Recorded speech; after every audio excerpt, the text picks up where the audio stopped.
রাধে রাধে বন্ধুরা, রথযাত্রা উপলক্ষে রসালো মুচমুচে খাজা বানিয়ে দেখাবো। আর এই খাজাগুলো খেতে এতটাই সুন্দর হয়, মুখে দিলেই মিলিয়ে যাবে। আমি কিভাবে খাজা বানাচ্ছি সেটা দেখতে হলে পুরো ভিডিওটি দেখতে থাকুন। আশা রাখছি আপনাদের অনেক ভালো লাগবে। আজকের এই খাজা বানানোর জন্য একটা পাত্রে নিয়ে নিচ্ছি 1 বাটি ভর্তি করে ময়দা। অবশ্যই কিন্তু বন্ধুরা ময়দা দিয়ে খাজা বানাতে হবে, আটা দিয়ে বানালে খেতে কিন্তু খুব একটা ভালো লাগবে না। এখন এর মধ্যে দিয়ে দেব একদম সামান্য অল্প একটু লবণ। লবণ আর ময়দাটাকে একটু মেখে নিচ্ছি। এখন এর মধ্যে দিয়ে দিচ্ছি 3 চামচের মতন গাওয়া ঘি।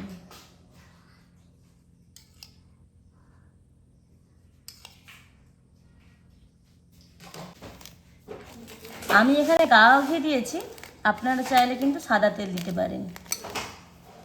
খুব ভালোভাবে ঘিয়ের সাথে ময়দাটাকে ময়ান করে নেব। ঘি দিয়ে ময়দার সাথে খুব ভালোভাবে ময়ান করে নিয়েছি। দেখুন, এরকম মুঠো করলে মুঠো হচ্ছে আর বালির মতন ঝরে পড়ছে। তাই খুব ভালোভাবে ময়ানটা করে নিতে হবে, তবেই কিন্তু খাজাগুলো একটু মুচমুচে লাগবে। এখন নর্মাল জল দিয়ে একটা ডো মেখে নেব, তবে অল্প অল্প জলটা দিতে হবে। ডোটা কিন্তু খুব একটা শক্ত বা খুব একটা নরম হবে না।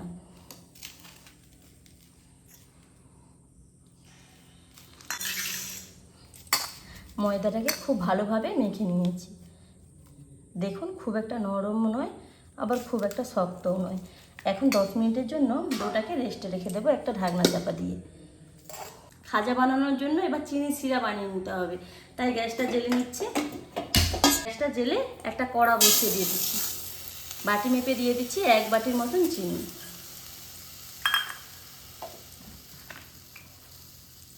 তার সাথে দিয়ে দেব 1 বাটি একটু কম জল। চিনি আর জলটাকে খুব ভালোভাবে মিশিয়ে নিচ্ছি। চিনি গলে যাওয়া পর্যন্ত অপেক্ষা করব। চিনি খুব ভালোভাবে গলে গেছে। এখন এর মধ্যে দিয়ে দেব 3টে ছোটো এলাচ, মুখ ফাটিয়ে নিয়েছি। এখন মিডিয়াম আছে অনবরত নাড়াচাড়া করে 2 মিনিটের মতন চিনি শিরাটাকে ফুটিয়ে নেব।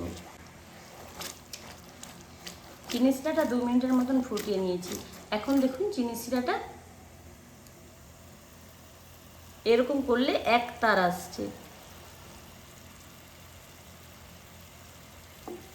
এর থেকে আর বেশি ঘন করব না। এখন এর মধ্যে দিয়ে দেব 1 চামচ পাতিলেবুর রস।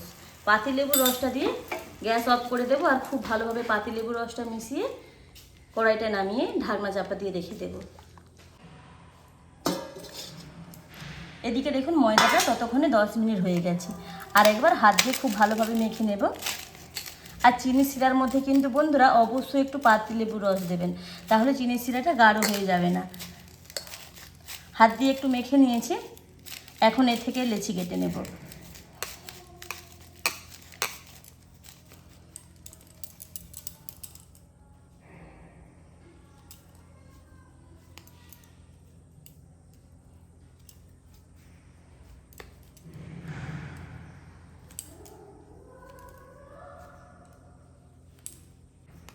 এখানে 5টের মতন লেচি হয়েছে। এখন হাতের সাহায্যে গোল করে নেব।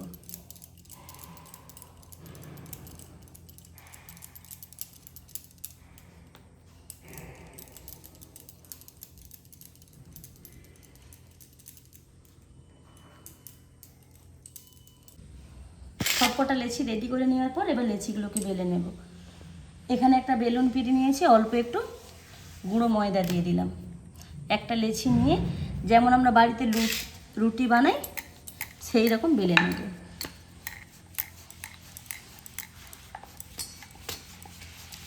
বেলার কাছেই কিন্তু বন্ধুরা আপনারা বুঝতে পারবেন, বেলার কাছেই কিন্তু তৈরি হবে খাজা কীরকম মুচমুচে হবে।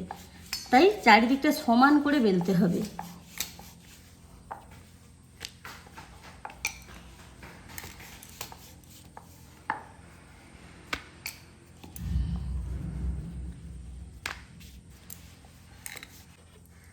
একটা রুটির মতন করে বেলে নিয়েছি।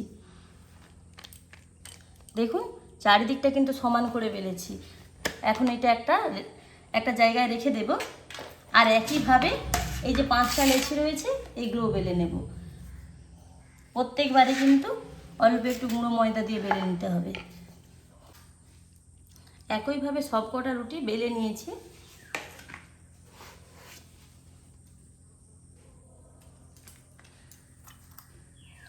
এখন এই বড় পিঁড়িটার মধ্যে কিছুটা গুঁড়ো ময়দা দিয়ে দিলাম,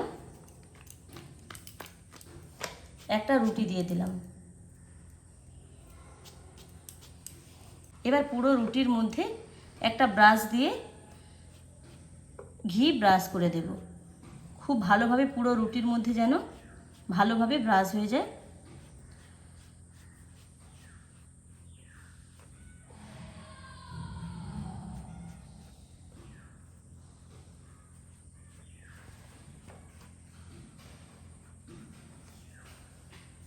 খুব ভালোভাবে পুরো রুটির মধ্যে ঘিটা ব্রাশ করে দেওয়ার পর অল্প একটু ময়দার গুঁড়ো নিয়ে পুরো রুটিটার মধ্যে ছড়িয়ে দেব।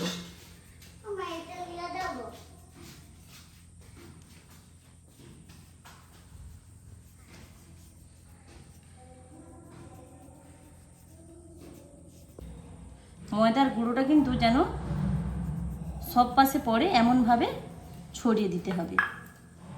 এরপর উপর থেকে আবারও একটা রুটি একইভাবে দিয়ে দিচ্ছি।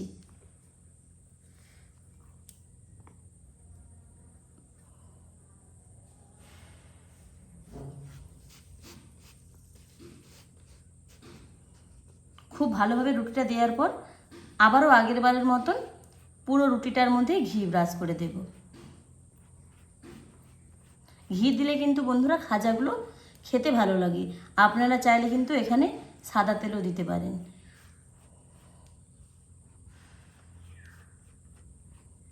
খুব ভালোভাবে ঘিটা ব্রাশ করে দেওয়ার পর আবারও ময়দার গুঁড়ো পুরো রুটিটার মধ্যে দিয়ে দেব। এইভাবে কিন্তু 5টা রুটি একইভাবে বসিয়ে দেব। পুরো 5টা রুটি একইভাবে রেডি করে নিয়েছি। এখন দেখুন এই সাইড বরাবর আমরা রোল করব।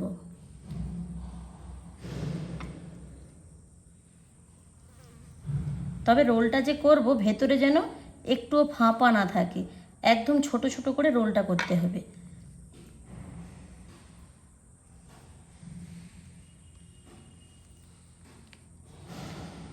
রোলের যে শেষ প্রান্ত রয়েছে এই প্রথম রুটি আর সবে শেষের রুটিটা অল্প একটু জল দিয়ে দেবো, একদম সামান্য,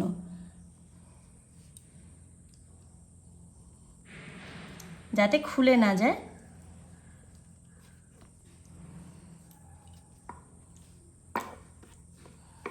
এইভাবে করে হাতের সাহায্যে একটু গোল করে নেব। খুব ভালোভাবে রোলটা করে নিয়েছি। এবার ছুরির সাহায্যে কেটে নেব।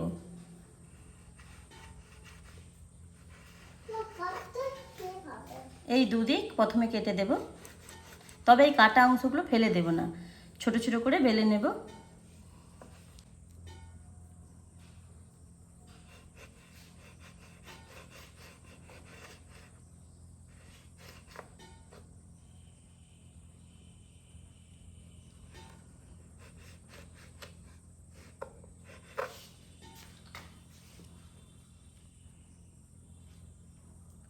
বুঝতেই পাচ্ছেন কতটা লেয়ার হয়েছে।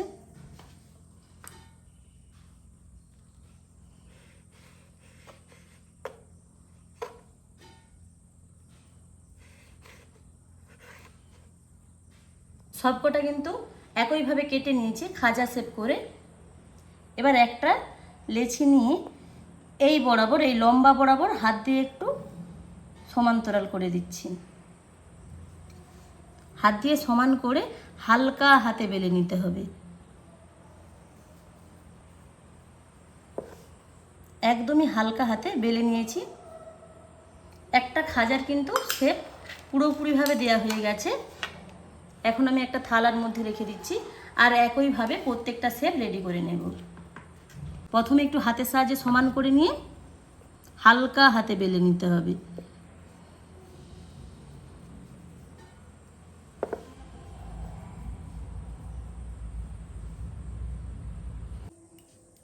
সবকটা লেচি কিন্তু খাজার শেপ করে বেলে নিয়েছি। দেখুন ধারেরগুলোও কিন্তু ফেলে দিইনি, একইভাবে বেলে নিয়েছি। খাজার শেপগুলো ধারেরগুলো ফেলে না দিয়ে এইভাবে বেলে নিলে শুধু ভাঁজগুলো আসবে না, কিন্তু খাবার কোনো পার্থক্য আসবে না। এইবার খাজাগুলোকে ভেজে নিতে হবে। দেখুন কড়ার মধ্যে মিডিয়াম আছে, বেশ কিছুটা তেল হালকা গরম করে নিয়েছি। এখন এক টুকরো দিয়ে দেখে নিচ্ছি, ডো দিয়ে দেখে নিচ্ছি যে তেলটা ভালোভাবে গরম হয়েছে কিনা।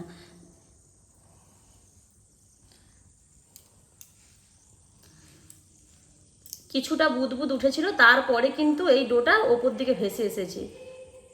এই মিডিয়াম আঁচেই খাজাগুলো তেলের মধ্যে দিয়ে দেব।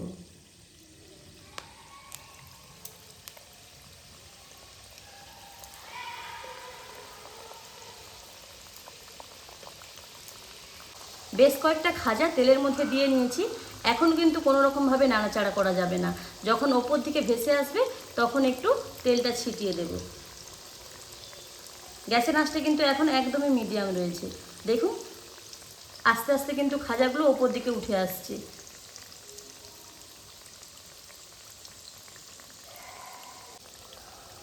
সবকটা খাজা ওপর দিকে উঠে গেছে। এখন একটু একটু এরকম করে চামচ দিয়ে তেল ছিটিয়ে দেব। আর মিডিয়াম আছে খাজাগুলো যেমন পুরীর খাজা লাল লাল হয় সেরকম লাল লাল করে ভেজে নেব। মিডিয়াম আছে খাজাগুলো কিন্তু লাল লাল করে ভাজা হয়ে গেছে। এখন তেল থেকে খাজাগুলো তুলে নেব।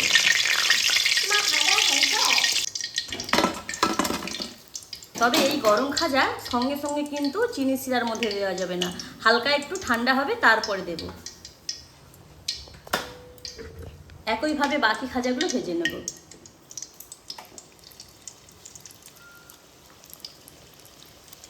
খাজাগুলো কিন্তু হালকা গরম রয়েছে। আর এইদিকে দেখুন চিনি শিরাটা কিন্তু একদম পুরোপুরিভাবে ঠান্ডা করতে হবে। এই অবস্থায় হালকা গরম খাজাটা এর মধ্যে দিয়ে দেব।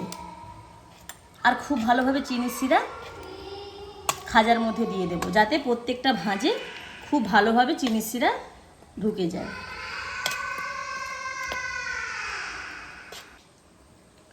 খাজাগুলোকে 15 থেকে 20 সেকেন্ডের মতন চিনি শিরার মধ্যে রেখে দেব।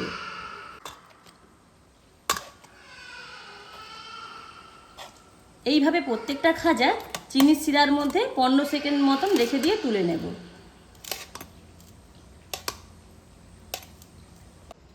সবকটা খাজা কিন্তু একইভাবে ভেজে চিনি শিরার মধ্যে দিয়ে তুলে নিচ্ছি।